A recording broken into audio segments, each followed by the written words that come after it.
Bagong chika ni OG Diaz kay Bea Alonzo at Dominic Roque, ikinagulat ng marami. May mga kumakalat na balita na posibleng nagkakaroon na muli ng ugnayan sina Bea Alonzo at Dominic Roque, kasunod ng kanilang paghihiwalay at pagkansela ng kanilang plano sa kasal. Ayon kay OG Diaz, isang kilalang vlogger at personalidad sa social media, may impormasyong natanggap siya na nagsasabing 2 beses umanong nakita ang sasakyan ni Dominic sa bahay ni Bea, na matatagpuan sa isang eksklusibong subdivision. Ipinapahiwatig ng impormasyong ito na posibleng dinadalaw ni Dominic ang kanyang ex-girlfriend at maaaring sinisikap niyang muling manuyo. Para kay OG, mahalaga na linawin ng dalawa ang kanilang sitwasyon, lalo na kung may katotohanan ang mga balitang ito.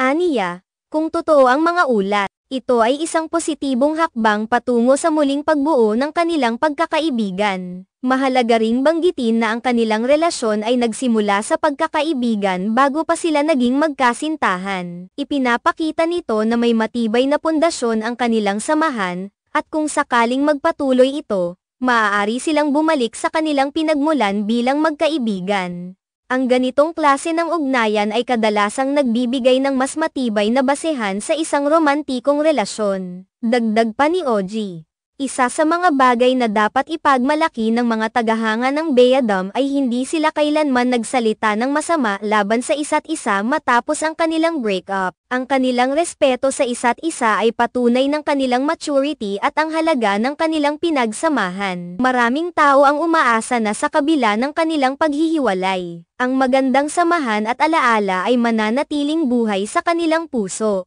Maraming mga tagahanga ang tuwang-tuwa sa balita. Umaasang ito ay magdadala ng muling pag-ibig at pagkakaunawaan sa dalawa. Ang posibilidad na muling makabuo ng kanilang ugnayan ay nagbibigay ng pag-asa sa kanilang mga taga-suporta. Sinasalamin nito ang pananaw na ang pagmamahal ay hindi palaging nagtatapos sa paghihiwalay. Maaari itong magbukas ng mga bagong pagkakataon para sa pagkakaibigan at higit pang pagtutulungan. Madalas na ang mga tao ay nagiging mas kritikal sa mga relasyon, lalo na kapag may mga balitang tulad nito. Gayunpaman, sa mga pagkakataong ganito, kinakailangan ang pag-unawa at empatiya. Mahalaga na bigyan ng espasyo ang dalawa upang ayusin ang kanilang mga nararamdaman at desisyon. Hindi madaling lumipat mula sa isang romantikong relasyon patungo sa pagkakaibigan. At ang prosesong ito ay nangangailangan ng oras at pag-intindi. Sa paglipas ng panahon, maaaring maging mas magaan ang kanilang ugnayan. Ang mga alaala ng kanilang nakaraan ay maaaring magsilbing gabay sa kanilang mga susunod na hakbang. Hindi may kakaila na ang kanilang mga tagahanga ay umaasa na makita silang muli na masaya,